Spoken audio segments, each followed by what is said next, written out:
근심 걱정 전혀 없는 남편이죠. 오늘도 꿀잠을 자고 있는 무구형. 이른 아침부터 엄마의 전화를 받는데 고모 할머니가 돌아가셨다는 갑작스런 소식. 깜짝 놀라 잠에서 깨는 무구형. 장례식장에서 가족들과 만나기로 하고 전화를 끊습니다. 남편과 이혼 도장 찍기 직전인 무미형. 친척 어르신들의 잔소리가 걱정돼 자기는 그냥 안 가면 안 되냐고 묻습니다. 어머니는 아예 안 가면 그게 더 이상하니 그냥 남편은 미국 출장 갔다고 둘러대라고 하네요. 찝찝하지만 일단은 고개를 끄덕이는 무미형. 다 같이 모이면 공감 능력 제로. 항상 공격거리를 찾아 헤매는 친척 어르신들. 무미형의 마음이 충분히 이해가 됩니다. 어르신들의 이론은 아주 단순합니다. 돈 벌 나이인데 취업하는 사람이 있으면 걔 때문에 국가 경제가 파탄나죠.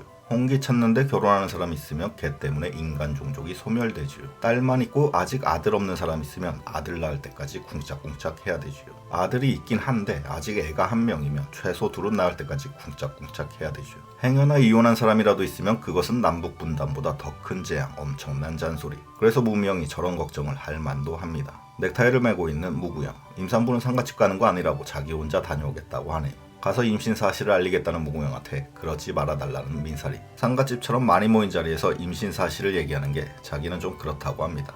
무구형 극적극적. 일단은 알겠다고 자기가 알아서 잘 둘러대겠다고 말합니다. 무구형의 눈빛이 진짜 막네요. 아무것도 안 들어있습니다. 5주 연속 무념무상이죠. 그래도 아무 걱정 말라는 무구형의 말에 그제서야 안심하는 민사리. 장례식장. 무구형의 어머니는 쟁반을 들고 일하고 계시죠. 그때 도착한 무구형. 어머니 두리번 살인이가 안 보입니다. 회사에 급한 일이 생겼다고 둘러대는 무구형. 깜놀하는 어머니. 다행히 그때 무구형의 형이 부르네요. 자리를 옮겨 작은 아버지께 한 잔 따라드리니 똑같은 질문을 합니다. 살인이는 어쩌고 왜 혼자 왔냐고. 지난번에 속 터지는 고모도 나왔었죠. 저 무신의 집안은 왜 이렇게 이 집 며느리한테 관심이 많은 줄 모르겠습니다. 그런데 저 작은 아버지 살 빠진 유승용 닮았네요. 축하합니다. 무구형의 똑같은 핑계. 회사에 급한 일이 생겨서 못 왔어요. 작은 아버지는 잘 걸렸다는 듯이 한마디 하네요. 아무리 급한 일이 있어도 그렇지 시댁 어르신이 돌아가셨는데 얼굴도 안 비쳐? 그 말을 듣고 계신 무구형의 아버지. 표정에 대리만족이 들어있죠. 하고 싶은 말 대신해줘서 고맙다는 표정입니다. 환상의 항상불. 두 분의 사고방식이 완전히 똑같습니다. 피를 나누는데 욕까지 나눠 먹고 싶으신 두 분.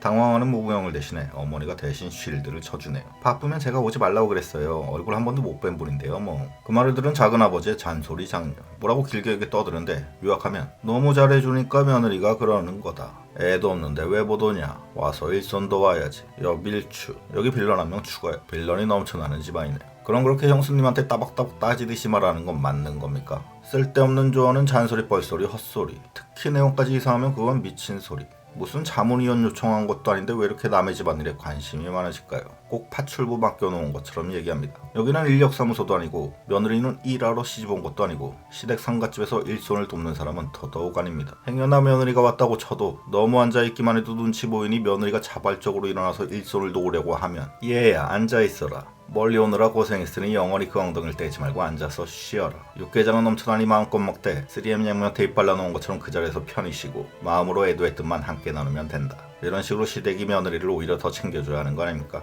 저희 집에서는 실제로 그렇게 하셨고 그 장면이 별로 특별해 보이지도 않았습니다. 체지방 미단인 유승용 같은 오늘의 빌런 작은 아버지. 그렇게 따지면 당신의 아내와 아들 딸들은 다 어디 가고 혼자 오셨나요? 육개장 귀신처럼 드시지만 말고 혼자 3인분 일을 다 하시면 되겠습니다. 당신처럼 남의 집안일에 관심 많은 딱 한 분의 어르신 때문에 실제로 아직 시집 안 간 우리 처형이 6년째 집안 대소사에 참석을 안 하고 있습니다. 저희 부부와는 왕래도 많고 잘 어울리는데 집안 어른들이 모이는 자리에는 절대로 모습을 드러내지 않고 있죠. 수년째 종적을 감춰 웬만한 연예인보다 더 신비로운 게 우리의 처형. 그녀를 마지막으로 어딘가에서 목격했다는 소문만 무성할 뿐 실제로 본 사람은 거의 없는 전설의 처형. 사실은 일부러 다 멀 때 안 가고 있는 겁니다. 다음 명절에도 분명히 어딘가 아프거나 바쁘고 이도저도 안 되면 3박 4일째 고장난 TV를 고치고 있어서 못 간다고 하는 전설의 우리 처형. 응원합니다. 처형뿐만이 아닙니다. 사촌 동생 한 명은 포켓몬 잡으러 어디까지 간 건지 11년째 안 돌아오고 있습니다. 난 네가 왜 안 오는지 잘 알고 있다. 영원히 응원하고 밖에서 따라보자. 어쨌든 그렇게 보내기는 가뿐싸. 작은 아버지의 막내 뱉는 상갓집 표방어 때문에 쩔쩔매는 어머니와 무구형.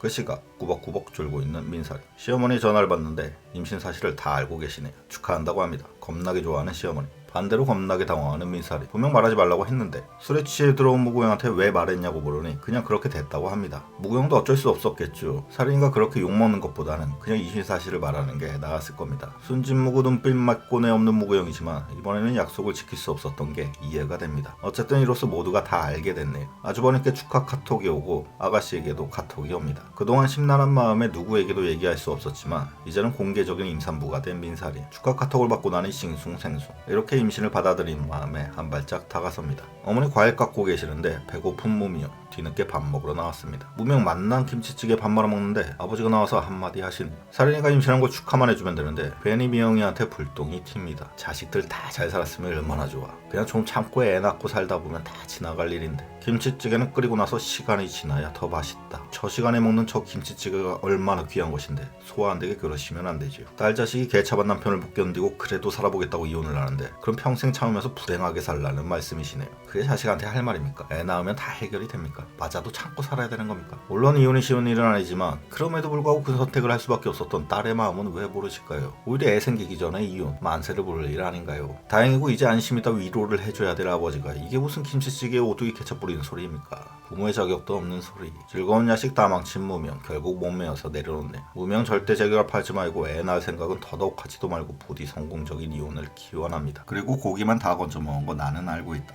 회사에서 일하고 있는 민사리. 오늘따라 유난히 허리가 아프네요. 좌우좌우 스트레칭. 이것은 시작에 불과합니다. 이제부터 미열, 몸살, 입덧, 메스꺼림, 가슴 통증, 허리 통증, 아랫배 통증, 피고 남은 기본 자다깨서 소변, 거쳐야 될 관문들이 아직 많이 남아 있습니다. 그런 민사린을 발견하고 커피를 권유하는 팀원들. 이제 못 마시죠. 거절하는데 이번에는 오늘 회식 치맥을 먹으러 가자고 하는 팀원들. 그것도 못 먹죠. 또다시 거절을 하는데 날카로운 팀장님의 눈빛. 팀장님은 둘만 있을 때 조심스레 묻습니다. 혹시 임신 아니야? 맞지? 사린이는 쓰는 순간 함께 임신 맞다고 솔직하게 얘기하네. 축하한다는 팀장님. 사린이는 불안한 눈빛으로 속마음을 얘기합니다. 사실 회사 일 때문에 걱정이 많다고. 이번 프로젝트는 잘 끝내고 싶으니 자기를 믿어달라고. 여성이 임신했을 때 회사에서 받게 되는 불안한 시선들. 그 마음을 누구보다 잘 아는 육아 선배 워킹맘 팀장님은 사린이에게 걱정 말라면서 안심을 시켜주네요. 사린이가 저런 팀장님을 만난 건 진짜 행운이죠. 만약 임신은 남의 일인 다른 팀장이었으면 완전히 다른 반응을 보였을 수도 있습니다. 실제로 아직은 애가 없어도 결혼한 지 얼마 안 된 유부녀의 취업과 이직은 쉽지 않은 게 현실이죠. 회사에서 제일 먼저 임신 계획은 있으세요? 라고 묻는 게 현실입니다. 네 라고 답하는 순간 안 뽑겠다는 얘기죠.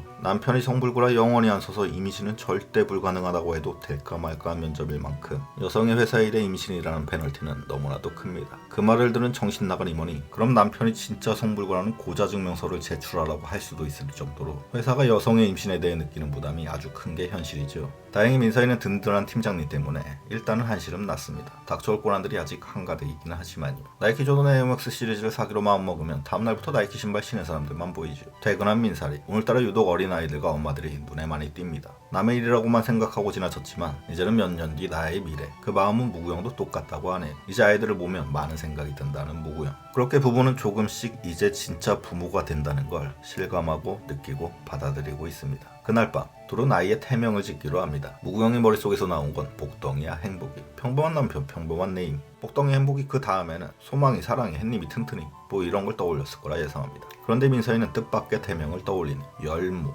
두 글자 열무, 나면 땡기는 열무. 의아한 무구형이 무슨 뜻이냐고 물으니 10달 동안 무럭무럭 잘 자라라라고 해서 그래서 열무라고 하네요. 지난번에 민사인의 어머니께서 사린이에게 해주었던 말, 그걸 태명으로 짓기로 한 거죠. 그렇게 열무라는 태명이 탄생됐고 뜻이 너무 좋다며 무구형도 흔쾌히 찬성합니다. 이제 민사린과 무구형의 아이에게는 열무라는 이름이 생겼습니다. 대신 사린이는 이제부터 열무 엄마, 아이의 이름이 생기면서 본인의 이름은 지어져 버렸죠. 그렇게 부부는 태명까지 지은 유독 더 의미 있는 그날 밤을 마무리합니다. 민사인의 표정이 갈수록 좋아지고 있죠. 이렇게 심적으로나 육체적으로나 점점 더 엄마가 되어가고 있는 민사리. 조만간 완전히 임신을 인정하고 받아들이고 씩씩한 임산부가 될 것 같은데 문제는 도처에 도사리고 있는 시댁의 빌런들입니다. 안 그래도 힘든 임산부 어떻게 못 잡아먹어서 한달일지 다음 주를 함께 지켜보시죠. 감사합니다.